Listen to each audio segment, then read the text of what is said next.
Bom dia a todos. Estão me ouvindo? Sim, professor, bom dia. Bom dia, Débora. Tudo bem?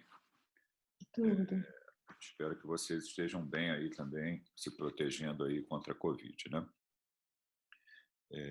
Hoje nós vamos dar continuidade ao nosso conteúdo, né? Já tivemos a primeira avaliação, já as notas de vocês já foram publicadas, foram boas, né?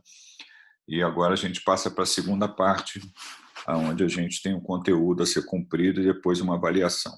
Hoje nós vamos ter duas exposições. Uma se referindo a distúrbios endócrinos, falando de coma mixedematoso e crise tirotóxica, e logo a seguir a gente vai falar de depressão em paciente idoso, né? Então eu vou dar essas duas aulas em sequência e depois a gente conversa sobre as dúvidas, esclarecemos as dúvidas aí como a gente tem feito sempre, tá? Eu vou compartilhar a tela com vocês.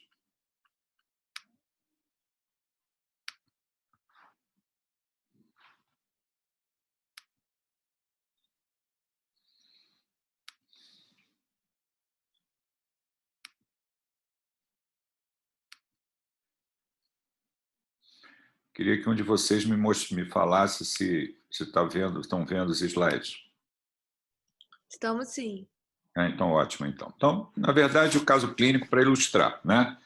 Aqui uma paciente de 42 anos, que foi atendida numa emergência, vítima de um politrauma, e foi feito o diagnóstico ali de hemoperitônio e é levada para o centro cirúrgico para laparotomia exploradora. Ao final do ato cirúrgico, a paciente apresenta sudorese intensa, febre, 41 graus Celsius, uma taquicardia, 180 batimentos por minuto, taquipneia, 50 incursões respiratórias por minuto e tremores de extremidades, onde é interrogado calafrio. Após o término da cirurgia, a paciente, né, é levada, fica o cirurgião, anestesista, a paciente é levada ali para o pós-operatório e diante ali do contexto clínico e dessas anormalidades que ela apresentou ao final do ato cirúrgico, né, ela é levada para a UTI. Quando ela chega na UTI, para pós-operatório, ela se mostra extremamente agitada e de difícil sedação. Ao exame mais detalhado, apresentava uma arritmia cardíaca, que é a fibrilação atrial, e vista lá no monitor, e na ausculta cardíaca também um sopro sistólico pancardíaco. Aqui a faces da paciente ao dar entrada na UTI. E aí eu destaco para vocês a importância de nós avaliarmos as informações obtidas da história, que muitas vezes elas não são não estão disponíveis, né, quando muitas vezes o paciente é atendido de uma maneira pelo setor de emergência e chega à UTI pós-efeito anestésico, e à beira do leito, quando a gente vai examinar a paciente. Quer dizer, diante do que está sendo descrito e diante desse dado da faces da paciente, esse caso sugere a possibilidade da paciente ter hipertiroidismo, doença de Graves. Quer dizer, então, a hora que eu me aproximo da paciente para receber a paciente e olho a paciente, a faces da paciente, né, vai passar pela minha cabeça a possibilidade de estar diante de uma doença de Graves numa paciente com hipertiroidismo. E aí, juntando, né, o que está acontecendo com o doente, a cirurgia de emergência, mais o fato dela estar evoluindo com uma taquiarritmia, com febre, com agitação psicomotora, e com essa faces, podemos pensar na possibilidade de crise tirotóxica. O que vem a ser isso, né? Antes disso, na doença de Graves, nós temos a presença de autoanticorpos, né, para o receptor do TSH. Esses autoanticorpos para o receptor do TSH, na doença de Graves, eles são agonistas, quer dizer, eles estimulam a a célula produzir mais hormônios. Isso é uma característica da doença de Graves. Aqui, os anticorpos que estão presentes na doença de Graves. O principal, com uma frequência mais alta, de 90%, e o mais importante é o anticorpo anti-TSH, é látis ou trábio, com uma frequência de 90%. Bom, diante dessa informação, e voltando ali ao contexto clínico, o que a gente pode pensar em tempestade tiroidiana ou crise tirotóxica? Algumas providências vão ser tomadas, óbvio, né, para poder conduzir a paciente, mas quais são as informações que a gente tem disponíveis? O que é uma crise tirotóxica ou tempestade tiroidiana? É uma exacerbação aguda da tirotoxicose de evolução abrupta e grave, ou seja, o doente evolui de forma grave, pode inclusive causar o óbito, resultante da eventual insuficiência dos mecanismos compensatórios orgânicos. Então, essa é a definição da tempestade tiroidiana. Em relação a número de casos, a sua importância, doença rara e grave, né? 0,2 casos, 0,2 casos para cada 100 mil pacientes, agravamento de uma tirotoxicose prévia, com alteração de sistemas orgânicos, uso irregular ou descontinuidade do uso de drogas antiroidianas, mas algumas vezes o paciente já tem o diagnóstico de hipertiroidismo ou de doença de Graves e interrompeu o tratamento sem o acompanhamento médico. Uma mortalidade que é alta, entre 10% a 30%, acomete mais o sexo feminino, e ela pode ser precipitada por cirurgia, como é o caso aí que a gente está apresentando, trauma, infecção, trabalho de parto, insuficiência cardíaca, cetoacidose diabética, ingesta de hormônio tiroidiano, uso de iodo radioativo. E também, em 30% dos casos, a gente faz o diagnóstico da tempestade tiroidiana, mas a gente não encontra o fator precipitante. A fisiopatologia é que nós temos a liberação acentuada de estoques hormonais por destruição da glândula, isso quando se faz uso do iodo radioativo, um aumento no hormônio na circulação, em ingesta de doses supranormais ou cirurgia com manipulação, aumento da sensibilidade periférica aos hormônios tiroidianos, na hipóxia tecidual. Então, um doente que tem instabilidade hemodinâmica, que tem hipóxia tecidual, né, diminuição da perfusão tecidual, hipoperfusão, isso pode fazer com que o doente, num contexto de hipertiroidismo, possa vir a apresentar a tempestade tiroidiana, a crise tirotóxica. Interação da tiroide e o sistema adrenérgico. O quadro clínico, como se apresenta? Nervosismo, agitação psicomotora extrema, confusão mental, psicose, às vezes, coma.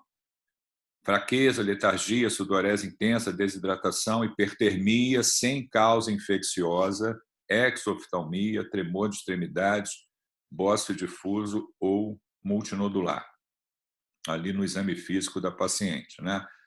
Chama atenção também as arritmias cardíacas, principalmente as taquiarritmias, presentes nesses casos e que vão precisar de uma abordagem terapêutica, desde taquicardia sinusal, taquicardia supraventricular, fibrilação atrial, que é o caso aí da nossa paciente. Podemos ter também a hipertensão arterial sistólica, que na presença, e quando ocorre a hipotensão ou choque, significa grave depressão de volume. O quadro abdominal, gastrointestinal, faz parte ali também do hipertiroidismo, mas podemos ter exacerbação na crise tirotóxica, com a presença de dor abdominal, diarreia, náuseas e vômitos, podemos ter hepatomegalia dolorosa, a icterícia é um sinal de mau prognóstico, às vezes esplenomegalia. O laboratório, nós vamos colher sangue para as dosagens hormonais, e, caracteristicamente, nesses casos de hipertiroidismo, o que nós vamos encontrar? A elevação dos hormônios, né, T3, T4, e a supressão do TSH. Então, quadro clínico associado às dosagens dos hormônios tiroidianos. Chama a atenção de vocês que, quando a gente colhe esse material para exame, para dosagens hormonais, esse laboratório ele não fica pronto logo, ele demora a ficar pronto. Algumas vezes uma semana, algumas vezes 2 semanas, e nós precisamos tomar decisão, terapêutica sobre o caso. Então, é importante que a gente tenha noção disso, né? Eu tenho uma clínica sugestiva de, uma face sugestiva de doença de Graves, uma paciente que está apresentando um quadro clínico sugestivo de tempestade tiroidiana, eu vou colher sangue para as dosagens hormonais, mas esse resultado não vai ficar pronto logo. Qual é a implicação disso? Eu já vou falar. Também, como o doente tem febre, né, e já foi dito para vocês que a infecção pode exacerbar esse quadro, ou desencadear esse quadro, nós vamos coletar material para culturas e vamos tratar essa infecção caso ela esteja presente. A normalidade da função hepática também vai ser avaliada, dosagem de bilirrubina, transaminases, fosfatase alcalina para avaliar a função hepática. Diante do que foi dito, né, qual o padrão ouro para o diagnóstico? Quer dizer, o que eu preciso raciocinar do ponto de vista clínico para fazer o diagnóstico e tomar a decisão terapêutica? O diagnóstico tem um quadro grave de hipertermia, disfunção cardiovascular, alteração do sistema nervoso central, mais um perfil com evidência bioquímica de hipertiroidismo, T3 e T4 elevado e supressão do TSH. Só que isso demora a chegar na minha mão. Então, o diagnóstico é clínico. Eu vou ter dados clínicos, vou aguardar o laboratório, mas eu já estou fazendo, naquele momento, o diagnóstico de tempestade tiroidiana. Então, isso é muito importante, né? Isso por quê? Porque eu preciso tratar a doente. A doente tem anormalidades significativas, né? Arritmias cardíacas, uma doença de base que descompensou, levando ao que a gente chama de tempestade tiroidiana, agitação psicomotor intensa, e eu vou precisar tratar. Esse tratamento como tudo que a gente faz em medicina, a gente oferece suportes e aborda a causa, né? E a gente tem ali um fator precipitante que pode estar também colaborando para o aparecimento do quadro. No caso em questão, o fator precipitante foi o ato cirúrgico, né? A cirurgia de emergência, que já foi resolvida, né? Se eu estivesse falando, por exemplo, de uma infecção, eu teria a abordagem do fator precipitante, que seria a infecção, diagnóstico da infecção, tratamento da infecção. Medidas gerais, reposição de líquidos, eletrólitos, reposição de glicose, tratamento da hipertermia, né, com antitérmicos, evitar o uso de aspirina, porque a aspirina promove o deslocamento do hormônio das proteínas carreadoras e aumenta a fração livre. Então, você pode piorar, inclusive, o quadro. Então, a gente não usa aspirina. Podem ser necessárias as utilizações de benzodiazepínicos ou substâncias neurolépticas para o controle da agitação psicomotora. Então, essa doente vai precisar ser sedada e a gente lança mão desse tipo de droga para fazer a sedação. Medidas de suporte, né, tratamento, se houver da insuficiência respiratória, das arritmias. Também lançamos mão do uso de corticoide. Ali, que nós podemos fazer um tipo de corticosteroide, que é a hidrocortisona. Ela inibe a conversão periférica de T4 a T3, trata a insuficiência suprarrenal associada ao estresse ou à doença autoimune pluriglandular, que pode estar presente nesses pacientes. Então, nós vamos oferecer medidas de suporte, como eu estou comentando, também vamos prescrever a hidrocortisona. E a abordagem da causa, né, que lá é o hipertiroidismo, nós vamos fazer com o uso de drogas que são os inibidores da síntese hormonal. Nós temos 2 drogas que nós podemos utilizar. Normalmente fazemos uma das drogas, o metimazol ou o propiltiuracil. Como é que elas funcionam? Bloqueia a peroxidase da tireoide, demoram para depletar os estoques da glândula, e o propiltiuracil também é inibidor da conversão periférica de T4 a T3. As doses que nós podemos utilizar estão aqui, né? Tanto do propiltiuracil e do metimazol. Não vou cobrar de vocês as doses, mas eu preciso que vocês saibam que a abordagem da causa, que são os inibidores da síntese hormonal, o metimazol ou o propiltiuracil, devem ser usados para tratar a tempestade tiroidiana, né? Além disso, podemos também usar inibidores de liberação hormonal, como iodo orgânico, tanto de forma enteral como de forma intravenosa. Normalmente, a gente usa a forma enteral. Aqui apenas um detalhe: lídio para os pacientes que são alérgicos ao iodo, não é o caso, né, na maioria das vezes. Inibidores da ação periférica dessa ação hormonal. Quer dizer, isso é muito importante porque essa classe de drogas nós vamos tratar as manifestações cardiovasculares e a principal são as taquiarritmias. Então, nós vamos prescrever também beta-bloqueadores. Esses beta-bloqueadores diminuem a resposta dos órgãos-alvo, no caso o coração, controlam a taquicardia, tremores e outras manifestações adrenérgicas do hipertiroidismo. Então, a abordagem principal seria o foco das taquiarritmias. E a droga que é frequentemente utilizada é o propranolol, que inibe a conversão periférica de T4 a T3. Tem a dose ali também.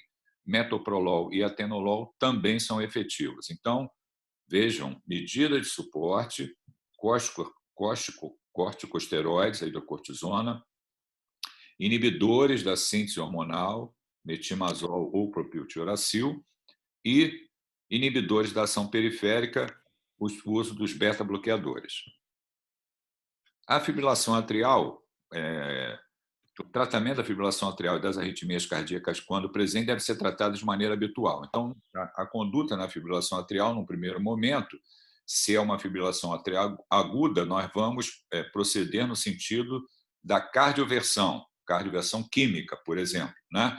E se for uma fibrilação atrial crônica, nós vamos proceder no sentido de controle de frequência. Aí entra também o uso do beta-bloqueador. A utilização da amiodarona deve ser feita com cautela, já que essa droga possui grande concentração de iodo.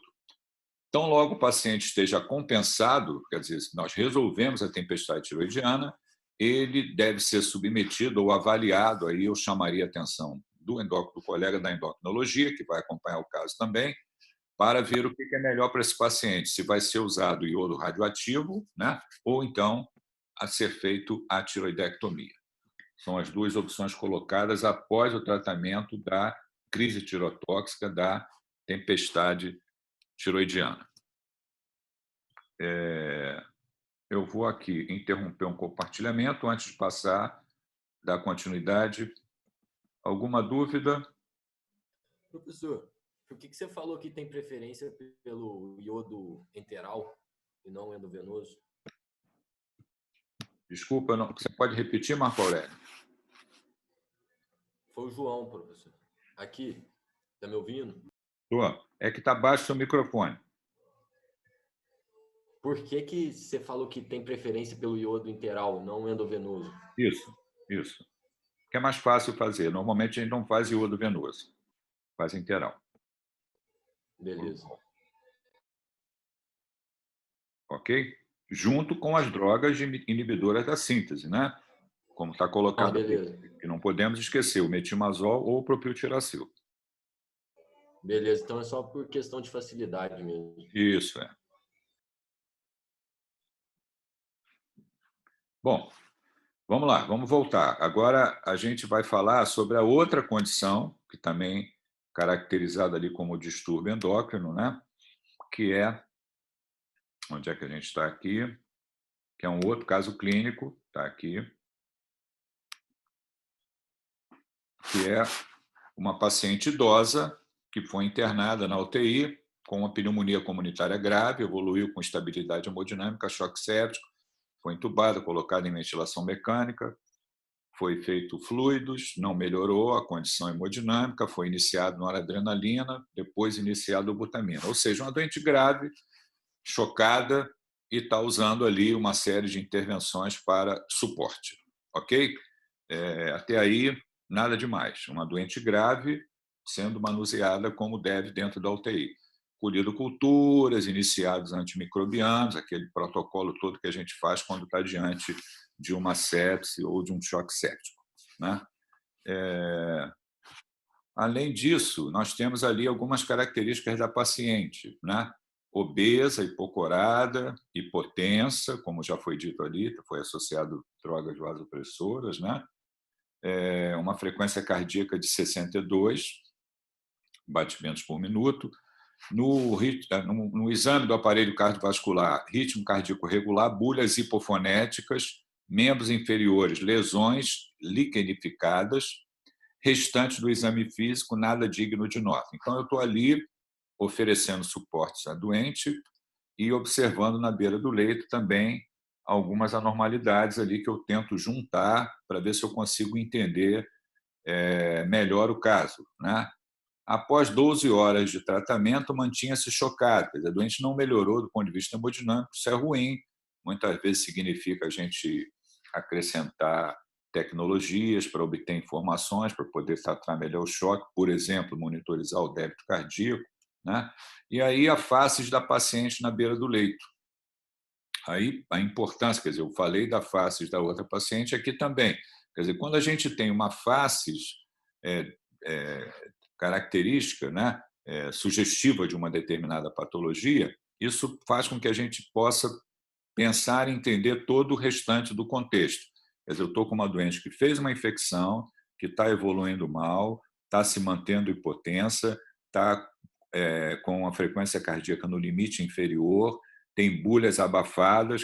Quer dizer, isso sugere a possibilidade de alguma patologia, juntando aí com a faces da paciente, aí a gente lembraria do hipotiroidismo, do coma mixedematoso, né? A forma grave da doença, né? E a causa mais comum, né, a tiroidite autoimune, a tiroidite Hashimoto, onde você tem anticorpos anti-TSH. Esse anticorpo anti-TSH no hipotiroidismo, ele bloqueia a função celular e diminui a secreção hormonal. Aqui a gente também tem os autoanticorpos na tiroidite Hashimoto. O principal anticorpo, com maior frequência, é o tiroperoxidase, ou microsomal ou TPO, com uma frequência de 95%, anticorpo anti-TPO, ou microsomal. Aqui um dado que sugere a possibilidade também do hipotiroidismo estar presente na sua manifestação mais grave, que é um coração em moringa. Quando a gente encontra isso, uma cardiomegalia, um coração em moringa, isso sugere a presença de derrame pericárdico. Esse derrame pericárdico pode ser o responsável pelo abafamento de bulhas, né? As bulhas abafadas por conta do derrame pericárdico. Aqui a macroglossia, que pode estar presente nesses pacientes também. Então, tem uma face sugestiva de, vou procurar a macroglossia, também pode fazer parte do quadro do hipotiroidismo, né? Então, o que é esse coma mixedematoso? É a manifestação mais severa do hipotiroidismo não tratado. É precedido pela disfunção tiroidiana, onde se superpõe um fator desencadeante. Quer dizer, eu tenho lá um fator que desencadeou isso, causando alterações graves cardiovasculares e no sistema nervoso central, porque esse doente pode se apresentar em coma. A gente chama de coma mixedematoso, a forma grave da doença. Prevalência do hipotiroidismo: 1,9% em mulheres, 0,1% nos homens. O coma é extremamente raro, mulheres idosas, meses de inverno. O hipotiroidismo primário é encontrado em 95% dos casos. Então, a mesma coisa, eu posso ter uma paciente que tem hipotiroidismo, que fazia a reposição hormonal, que parou de tratar, que abandonou o tratamento, não está mais fazendo tratamento, ou seja, ela ficou sem a reposição do hormônio e agora ela está descompensada, fez uma infecção e descompensou todo o quadro. Quebra dos mecanismos compensatórios do organismo ao longo da evolução do hipotiroidismo, doença rara e fatal se não reconhecida, diagnóstico com base em dados clínicos frequentemente inespecíficos. Então, eu volto lá na apresentação, quer dizer, eu estou com uma doente chocada, com uma infecção grave, e ela está com 60 de frequência cardíaca. Isso não é o padrão comum, eu encontrar numa paciente chocada bradicardia. Ao contrário, normalmente a gente vai encontrar taquicardia, com o objetivo de aumentar o volume sistólico e o débito cardíaco. Compensatoriamente, o organismo aumenta, por via adrenética, a frequência cardíaca. Então, você vai encontrar um doente chocado, taquicardia. Se você encontra bradicardia, isso não é o comum. Algum motivo deve ser encontrado para aquele paciente estar bradicárdico. No nosso caso aqui, a gente está no contexto do hipotiroidismo, do coma mixedematoso. Sinais como febre e leucocitose pode não estar presentes.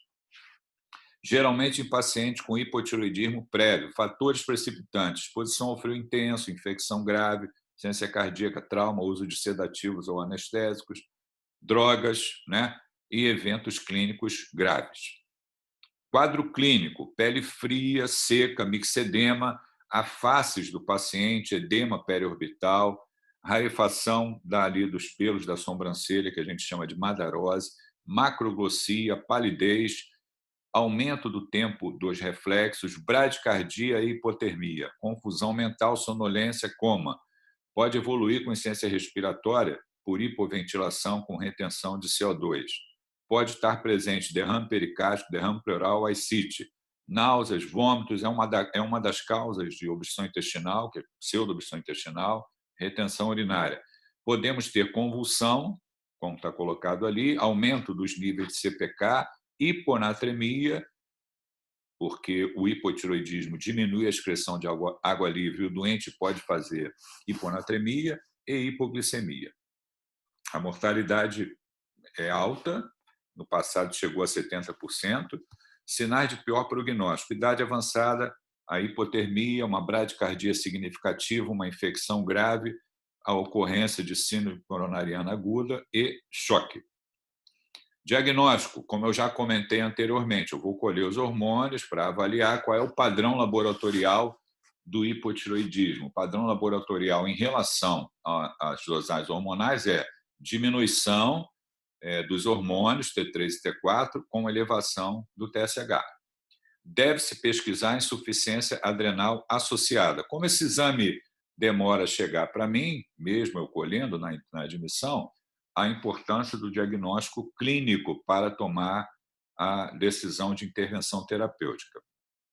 Tratamento do fator precipitante, medidas de suporte, como reposição de fluidos, suporte ventilatório, coleta de culturas, antibiótico terapia empírica, aquecimento gradual, que deve ser feito também na hipotermia. Tratamento: administração do hormônio. A gente não tem no Brasil a forma endovenosa, então a gente faz o hormônio normalmente, nesses casos, através de uma sonda nasentérica, uma sonda de Dobehoff. Nós vamos iniciar a reposição hormonal e, nesses casos, também a gente vai associar o uso de corticosteroides, né? Porque o doente, nessa situação, pode ter associado insuficiência adrenal. E aí ele descompensa essa insuficiência suprarrenal. A gente deve fazer uso também do corticosteroide. Então, reposição do hormônio por via interal e a associação de corticoide também. No idoso, a atenção à melhora neurológica, que na medida que eu reponho hormônio, ele deve melhorar o quadro central também. E normalmente a gente inicia com doses baixas e depois aumenta, né, a dose desse hormônio, ajustando ali pelo nível laboratorial das dosagens hormonais e o nível de TSH, porque esses doentes idosos, muitas vezes, eles têm coronariopatia, cardiopatia isquêmica, e quando eu faço dosagens hormonais, a reposição hormonal, essa reposição hormonal pode levar a aumento da frequência cardíaca e precipitar um evento coronariano. Então, a gente tem que ter cuidado com o idoso. Eu vou tratar, inicio com dose mais baixa da reposição hormonal e depois eu aumento a dose, ajustando ali de acordo com o laboratório, os níveis dos hormônios e a dosagem do TSH. Vou interromper aqui para perguntas antes da gente continuar para o próximo tema. Alguma dúvida?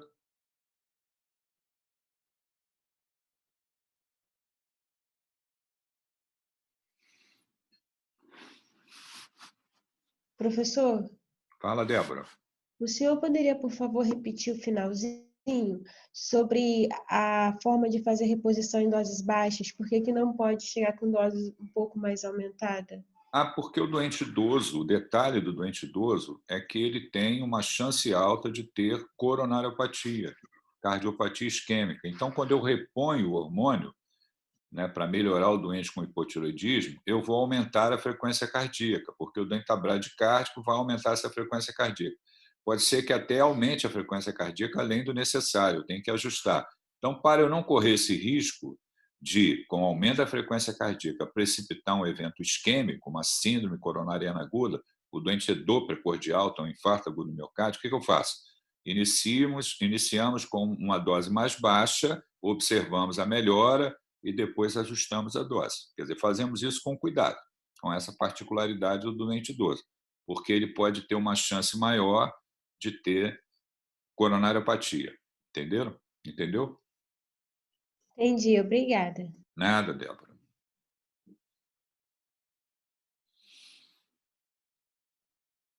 Bom, vamos lá. O próximo tema é esse aqui. Vamos lá. Compartilhar.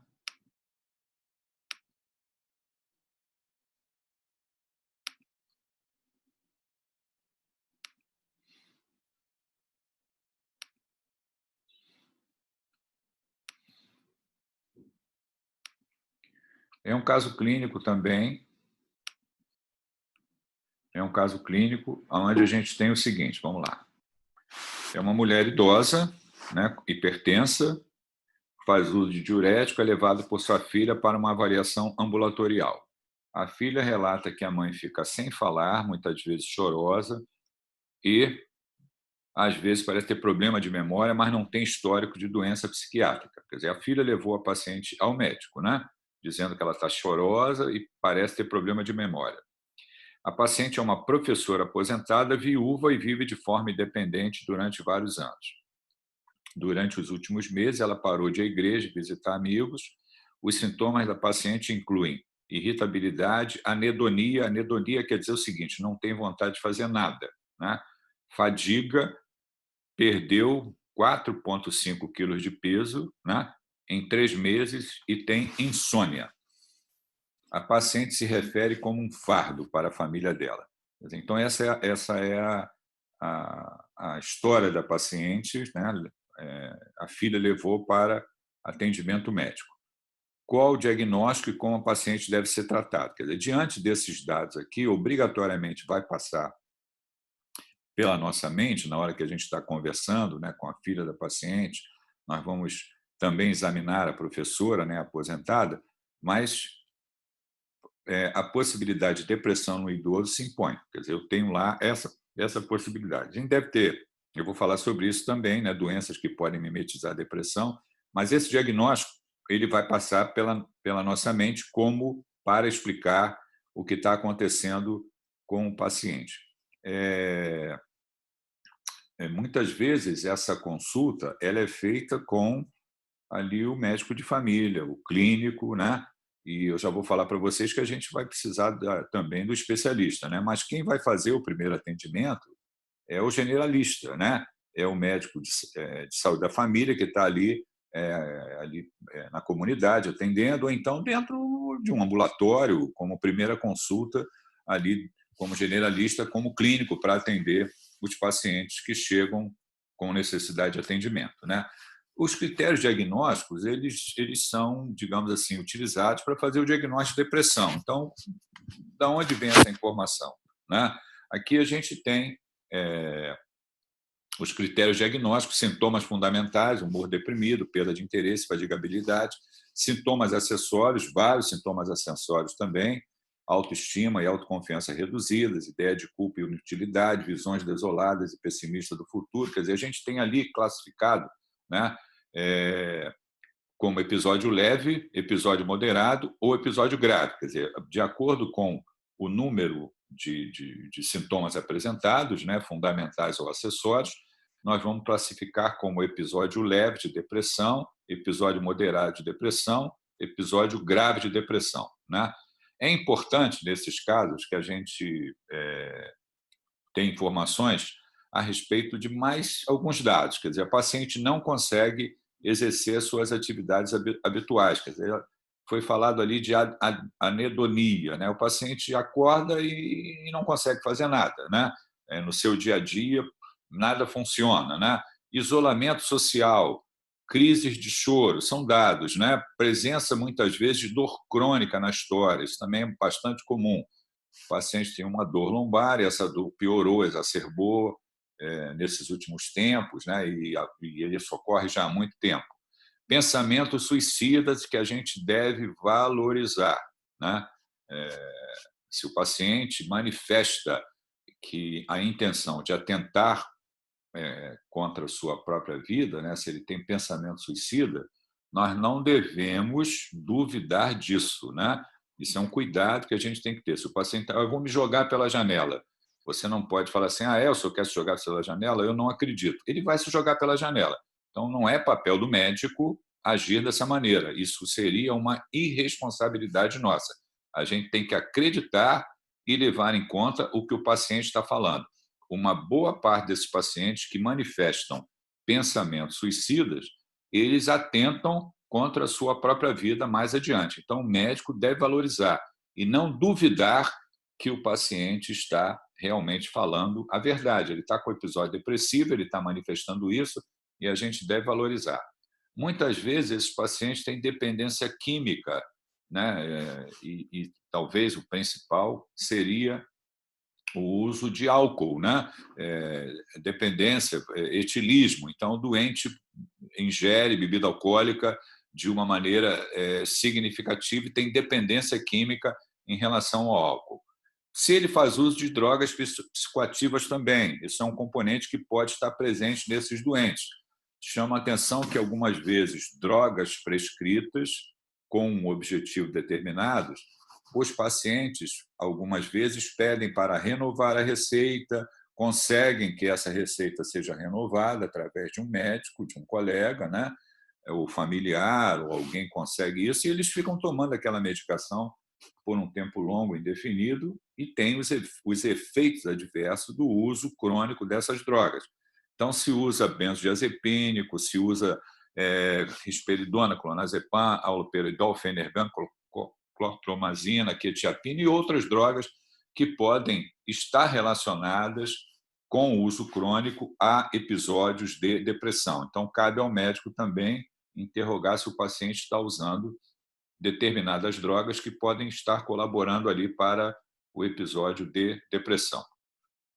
Aqui, afastar doenças orgânicas que podem contribuir ou mimetizar a depressão. Então, esse é o papel do clínico, né? Ali na nossa história, a gente já viu que a paciente ela perdeu 4,5 kg no intervalo de tempo de 3 meses. Então, será que existe alguma patologia que justifique a perda de peso nesse período recente? E se é uma paciente idosa, obrigatoriamente a gente tem que pensar em neoplasia. Então, eu não como, não estou comendo, não estou com vontade de comer. Mas como assim? Não, eu como, eu fico engasgado, eu como, eu vomito. Então, a gente pode estar diante de um câncer de esôfago, a gente pode estar diante de um câncer gástrico, ou então eu não estou comendo porque eu tenho constipação, eu não estou conseguindo evacuar. A gente pode estar diante de uma paciente com câncer de colo. Então, eu posso, ou então dor abdominal, que não melhora, eu tenho uma dor que nunca melhorou e agora ela piorou, eu posso estar diante de um câncer de pâncreas. Então, para isso existe o clínico, né? Para olhar o todo e ver se tem alguma doença que justifique. Além, por exemplo, de neoplasia, que eu estou falando, né? Uma investigação laboratorial pode nos dar informações a respeito de necessidade de exames adicionais. Eu posso ter, por exemplo, doença renal crônica, que pode mimetizar depressão, doença hepática crônica, que pode mimetizar depressão, eu posso ter anemia, que pode mimetizar depressão, doença endócrina, que eu acabei de falar, como, por exemplo, o hipotiroidismo, que pode mimetizar depressão. Então, várias patologias podem ser colocadas como doença orgânica que podem contribuir ou mimetizar a depressão. Se eu não encontro evidências dessas patologias ou as excluo, vai sobrar a depressão. Então, algumas vezes, o diagnóstico de depressão vai ser um diagnóstico de exclusão. Quer dizer, eu vou investigar o doente ali com objetividade, não encontrei nenhuma patologia orgânica que justifique aquele quadro que está acontecendo com a paciente, portanto, trata-se de um episódio de depressão, né? Eu estou falando como clínico, não estou falando como psiquiatra. O psiquiatra também pode ter esse mesmo raciocínio, mas quem está, digamos assim, melhor formado para investigar essas patologias orgânicas é o generalista, é o clínico. Bom, a diferença entre demência e depressão. Muitas vezes essas doenças coexistem, né? E aqui a gente tem também uma particularidade, quer dizer, eu tenho uma doente idosa que está com queixa ali de problemas relacionados à memória e está com um episódio de crise depressiva, de depressão. Como é que uma situação se relaciona com a outra? Então, é importante que, nesses casos, nós vamos avaliar a cognição da paciente, eu já vou falar para vocês, né? Existe aquele teste mini mental que é feito, né? Mas nós vamos valorizar nesse momento mais o episódio depressivo do que o quadro demencial, sabendo que existe relação entre as duas patologias. Se eu, nesse momento, fizer uma avaliação da cognição para ver se a doente responde às coisas, tem uma boa memória, pode ser que eu encontre anormalidades, ou eu posso perguntar assim, o que a senhora fez hoje? Ela não vai me responder nada. E o que significa isso? Ela está deprimida ou ela tem demência? Né? Pode ser que, naquele momento, ela não respondeu nada porque ela está com depressão. E mais adiante, depois de eu tratar a depressão e fizer a mesma pergunta, o que a senhora fez hoje, ela vai me contar tudo. Então, significa que eu devo avaliar melhor a cognição, se existe componente de demência também, e é bastante prevalente nessa faixa etária, após eu ter tratado o episódio depressivo. Então, eu trato a depressão e repito os testes para avaliação de memória, avaliação da cognição. É isso que está sendo colocado aqui nessas publicações, dizendo que, embora as doenças coexistam, né, a depressão agrava os quadros, né? Pode ser um fator de risco, uma manifestação de declínio cognitivo, a depressão é associada com aumento a longo prazo de demência, eu devo ter o cuidado de, nesse primeiro momento, fazer o diagnóstico de depressão, tratar a depressão e avaliar posteriormente, com um novo teste, a possibilidade de demência também, que é o que está colocado aqui. Então, teste mental mínimo, né? Aqui esse teste, como ele é feito, as perguntas que são feitas para avaliação da memória, para diagnóstico de demência, mas devemos ter cuidado que, num episódio de depressão, essas respostas podem estar mascaradas por conta da depressão e, depois do tratamento da depressão, essas respostas podem ter melhorado. Então, a gente deve ter esse cuidado. Bom, o que eu falo aqui? Soluções apenas dentro de casa podem não ser a melhor solução. Então, a família, né, a filha da paciente, ou todos nós ali, quando estamos diante de um caso desse, próximo da gente, a gente ama essas pessoas, a gente cuida dessas pessoas, mas nós não tratamos dessas pessoas como especialista, né? Então, é o que está falando aqui, ó. Reconhecimento do problema muitas vezes não é feito dentro de casa, quer dizer, que ele é minimizado. Olha, a pessoa não está respondendo ou não quer fazer nada porque é velha, não quer fazer nada porque é velha. Então, a gente tem que ter cuidado com isso, que o problema não é reconhecido. É diferente cuidar de intervenção. Uma coisa é você cuidar da alimentação, da banho, outra coisa é a intervenção terapêutica, né? É um profissional que vai orientar que intervenções ou que atitudes devem ser tomadas frente àquele caso de depressão, né? Aspectos importantes no tratamento que vão ser colocados pelo profissional que está cuidando da paciente no primeiro momento e posteriormente. Mudança nos hábitos de vida com alguma atividade física, isso é muito importante. Aspecto nutricional, porque a gente deve prestar atenção a isso, senão outros problemas vão advir por conta da desnutrição. E atividades sociais, né? Levar o paciente, estimular para que ele participe de atividades sociais e possa se expressar, possa dar sua opinião e possa participar. Dois pontos são colocados ali para abordagem nesses casos, né? Digamos assim, com igual valor, né? A psicoterapia e a farmacoterapia, né? Eu posso lançar mão das duas possibilidades ou de uma delas no primeiro momento, associando a segunda mais adiante.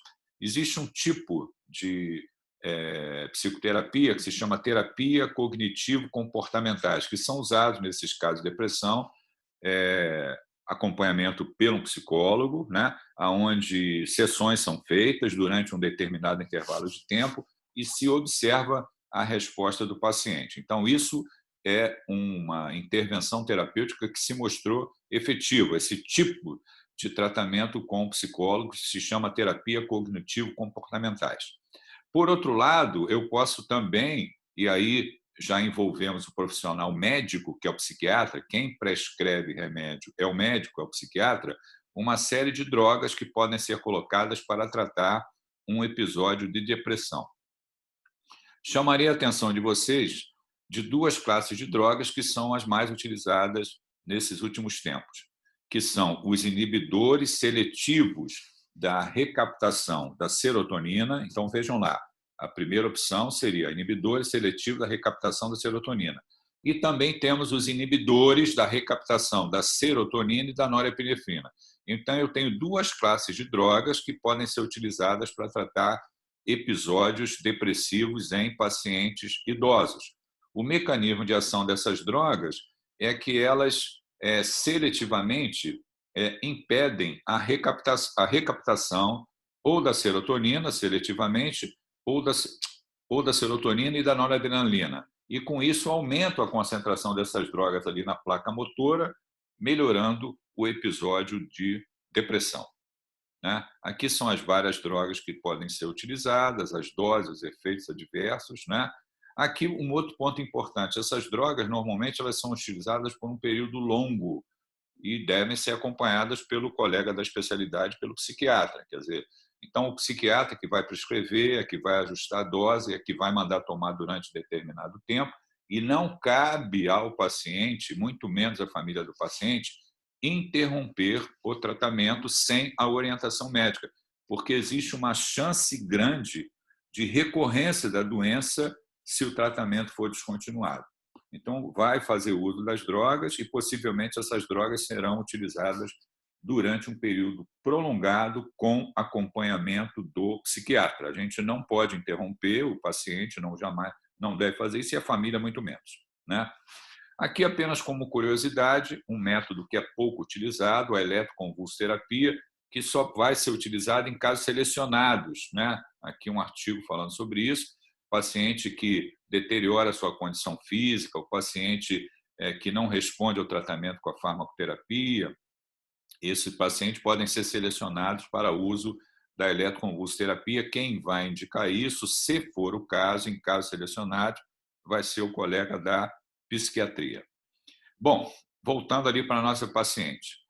A paciente descrita apresenta um primeiro episódio de depressão e tem déficit de memória. Né? Devemos interrogar sobre pensamentos suicidas, uso de álcool e se coexistem doenças médicas. O tratamento de primeira linha pode ser a farmacoterapia ou psicoterapia, em particular, a terapia de resolução de problemas por beneficiar pacientes com depressão e disfunção cognitiva. A escolha depende da preferência do paciente e da disponibilidade da psicoterapia. No caso do uso de drogas, a terapia inicial recomendada seria a administração de inibidores seletivos da recaptação da serotonina. Não precisa guardar qual é a droga, nem a dose, não é isso? E a paciente é acompanhada. Né? Podem ser necessárias doses mais elevadas, com especial atenção aos efeitos secundários. Se os sintomas depressivos não forem suficientemente reduzidos, pode-se considerar mudança para os inibidores da recaptação da serotonina e da noradrenalina. Triagem para déficits cognitivos devem ser realizados e os testes neuropsicológicos formais devem ser feitos se os sintomas cognitivos persistirem ou se agravarem, apesar da terapia antidepressiva, que foi aquilo que eu comentei. Num primeiro momento, a gente vai tratar a paciente e depois vai repetir os testes para avaliar déficit cognitivo. Muito bem. Estou aqui novamente pronto para responder dúvidas. Por favor.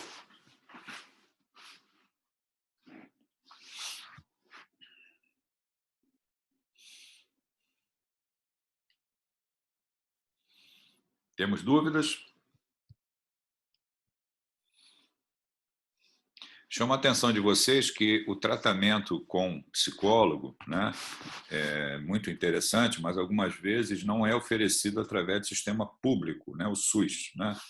E o sistema privado, quer dizer, tem um plano de saúde, muitas vezes o plano de saúde ele também cria problema para tratamento com psicólogo, precisa de um relatório, precisa de autorização das sessões, quer dizer, dá trabalho também a assistência do psicólogo, mas deve ser procurado, né? Óbvio, né? E também, se você não tem opção no público e não tem opção do privado, isso muitas vezes é pago. E as famílias, na maioria das vezes, não têm dinheiro para pagar a assistência de um psicólogo. Então, por esses motivos, muitas vezes, acaba chegando lá logo para acompanhamento do colega da psiquiatria com a prescrição de drogas, né? Chama a atenção disso porque a realidade, a gente vive a realidade e tem que encontrar uma solução ali dentro do contexto que a gente está trabalhando.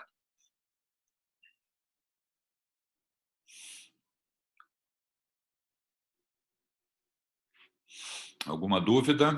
Alguma pergunta? Professor, o senhor poderia dar um exemplo de quando que a gente pode fazer uso da eletroconvulsoterapia? É o doente que não responde. Hoje é exceção. É o doente que não responde, que fica catatônico, deitado, não come, não ingere líquido, não toma banho, já foi visto pelo psiquiatra, já foi prescrito drogas, ele não toma drogas nenhuma, não toma medicação nenhuma, a família não tem mais como acompanhar, atenta contra a sua própria vida, quer dizer, ele quer se matar, quer se machucar, quer dizer, então eu estou falando aí alguns detalhes que podem fazer com que essa abordagem ela seja que foi feita seja considerada inefetiva, né? E o colega da psiquiatria pense nessa possibilidade. Falo para vocês também que já de várias décadas a atitude frente a paciente psiquiátrico é tratamento ambulatorial, não é hospitalização, né? A gente só vai hospitalizar em casos extremos, se evita de todas as maneiras a hospitalização, quer dizer, fica com a família e a família cuidando do paciente, né? Não sei se vocês já viveram isso dentro da família de você, mas cuidar dentro de casa de um paciente psiquiátrico não é uma tarefa fácil. É você vivendo em função disso, né? É mais ou menos igual uma tarefa de cuidar de um nosso ente querido, de uma família com demência, né? Eu estou falando aqui de depressão, tem outro lado aí que é a demência também, que é outro assunto muito importante. Mas significa que a família vai viver em função disso, né? Então precisa cuidar, estar vigilante o tempo todo, prestar atenção no uso das medicações, que algumas vezes você dá a medicação para a pessoa tomar, ela joga fora, não toma medicação nenhuma. Então é um desafio que em casos selecionados, podemos chegar a esse recurso extremo que é indicado em caso selecionado pela psiquiatria, que é a eletroconvulsoterapia. Mas ela não foi abandonada, né, com opção terapêutica. Eu quis mostrar para vocês que existe a indicação em casos selecionados e tem publicações sobre isso. Ela não foi abandonada. Agora só vai ser utilizada em casos extremos.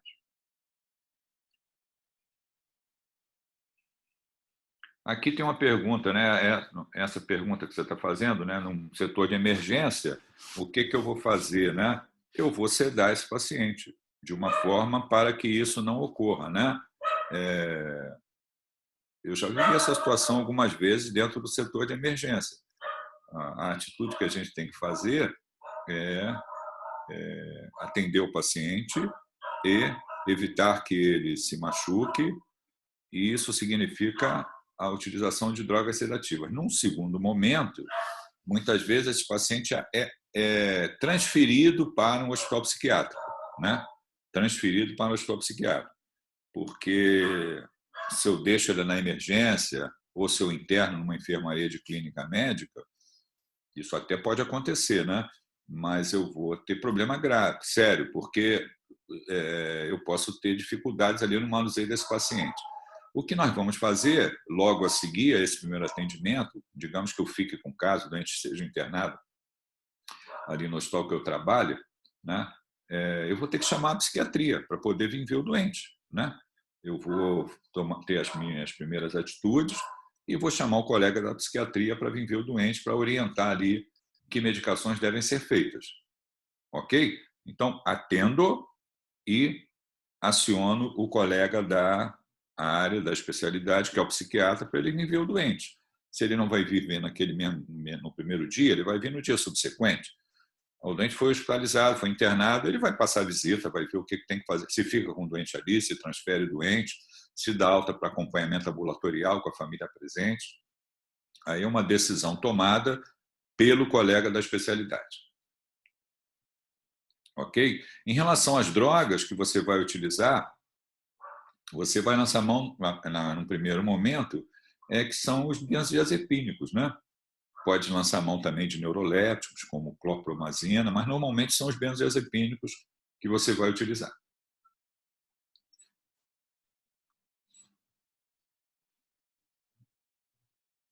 Mais alguma dúvida?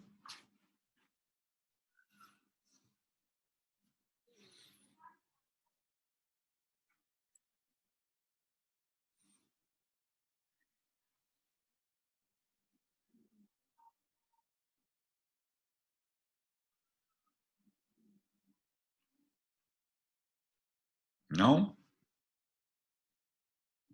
Então, por favor, coloquem lá o nome, a matrícula e presentes, tá? Que eu vou esperar vocês saírem para eu terminar a aula. Ela vai ser gravada e colocada no AVA hoje ainda, tá? Um abraço para vocês, hein? Se cuidem aí. Um abraço.